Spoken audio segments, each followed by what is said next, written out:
Hello everyone, welcome to our YouTube channel. आज के stock market में क्या अपडेट्स होने वाली हैं और अभी मॉर्निंग न्यूज़ में क्या क्या चीज़ें हमारे मार्केट को इफेक्ट कर सकती हैं, इसके बारे में हम लोग छोटी सी समरी में जानते हैं।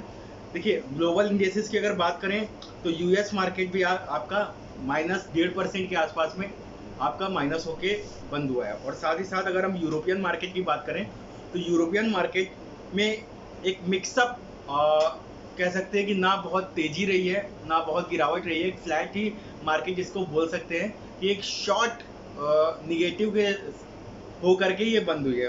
और उसके बाद एशियन मार्केट की बात करें तो एक्सचेंज निफ्टी अभी 26 पॉइंट ऊपर 15,869 पे चल रही है। और निक्केई निक्केई लगभग आधा परसेंट, सॉरी 1.25% ऊपर आपका दिख रहा है।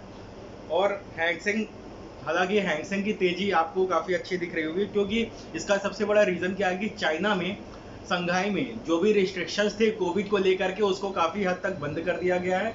और आने वाले 1 से 1.5 महीने में अगर आप लोग देखें तो चाइना पूरी तरीके से ओपन हो जाएगा, और जिसकी वजह से हो सकता है कि मेटल्स के शेयर्स में आपको तेजी देखने को मिले, क्योंकि हो सकता है मेटल्स की डिमांड अब इंक्रीज की जाएगी और उसकी वजह से चाइना में मेटल्स की इंक्रीज होने की वजह से प्रोडक्शन की डिमांड अधिक होने की वजह से रॉ जो आयरन्स है, रॉ मेटल्स है, उनकी डिमांड बढ़ेगी और इसके प्राइसेस हाइक होंगे।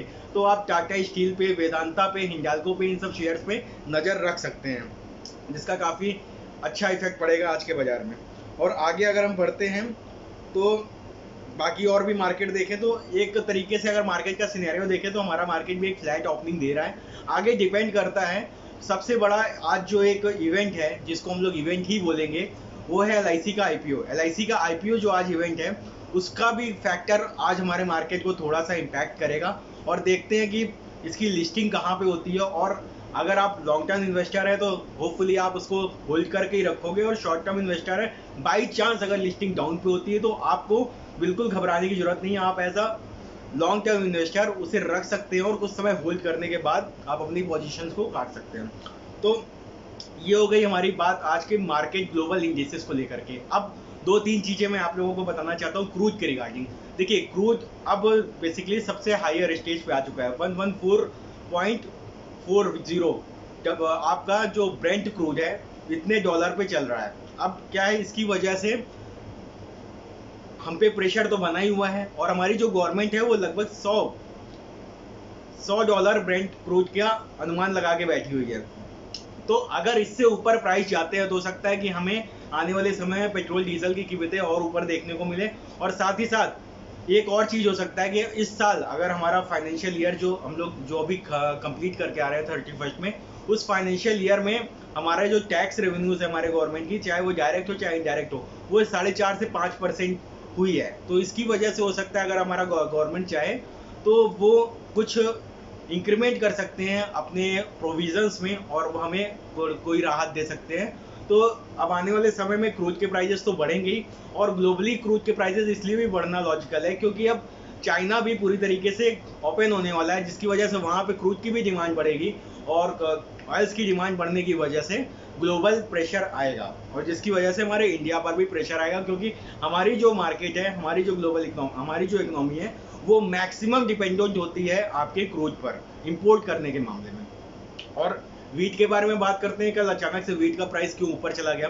उसका रीजन क्या था? देखिए, रशिया आपका 12% से ऊपर एक्सपोर्ट करता था, लेकिन जब से रशिया और यूक्रेन का जो ये मैटर चल रहा है, इसकी वजह से जो ये कॉन्फ्लिक्ट चल रहा है, इसकी वजह से प्रोडक्शन सप्लाई एकदम रुक चुकी है, और जिसकी वजह से ये ग्लोबली काफ़ी प्रेशर हुआ है। इसीलिए हमारे गवर्नमेंट ने अब डिसीजन दिया है बढ़ते दामों को देख करके वीट के, कि हम एक्सपोर्ट पे बैन लगा रहे हैं, क्योंकि पहले हम लोगों को अपने इंडिया में ही इसकी सप्लाई पूरी करनी है, इसलिए गेहूं का जो है वो एक्सपोर्ट नहीं होगा, वीट का एक्सपोर्ट अब नहीं किया जाएगा।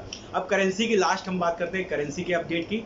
डॉलर 77.82 पर खुलने के अनुमान है, क्योंकि जो अभी ग्लोबल आपके इन डॉट इन्वेस्टिंग पे अभी आपको शो कर रहा होगा। और डॉलर देखिए, ग्लोबली अगर और करेंसीज के कंपेरेटिवली देखें तो उसमें थोड़ी सी गिरावट आई है, लेकिन हमारे रुपया के मुकाबले उसमें काफ़ी बढ़त आई है। हमारा रुपया सबसे कमज़ोर लेवल पे आ चुका है इस समय, और इसका इम्पैक्ट हमारे मार्केट को भी करेगा।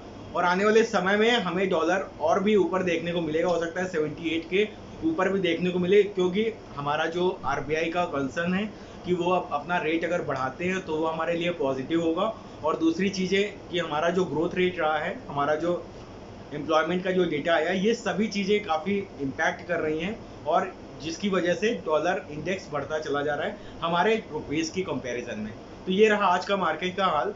अब देखते हैं कि आगे 9 बजे के बाद 9:30 बजे के बाद मार्केट में क्या एक्शंस होते हैं, और शाम को हम लोग फिर से मिलेंगे अपना जो शाम का जो हमारा इवनिंग शो होता है स्टॉक मार्केट पे चर्चा। तो वहाँ पे देखेंगे आज का एनालिसिस कि क्या क्या आज के मार्केट में हुआ, और साथ ही साथ एलआईसी की आईपीओ का जो आज पूरी तरीके से कंप्लीट होने वाला है, उसकी लिस्टिंग होने वाली है, तो उसके बारे में भी हम लोग जानेंगे कि अगर आप अभी भी पोजीशन कैरी कर रहे हो तो आपको कितने समय तक उसे कैरी करना है, और आप उसके साथ अपने फ्यूचर को लेकर क्या स्ट्रेटजीज बना सकते हो। तो थैंक यू सो मच। इसी के साथ मैं इस वीडियो को यहीं पे क्लोज करता हूँ।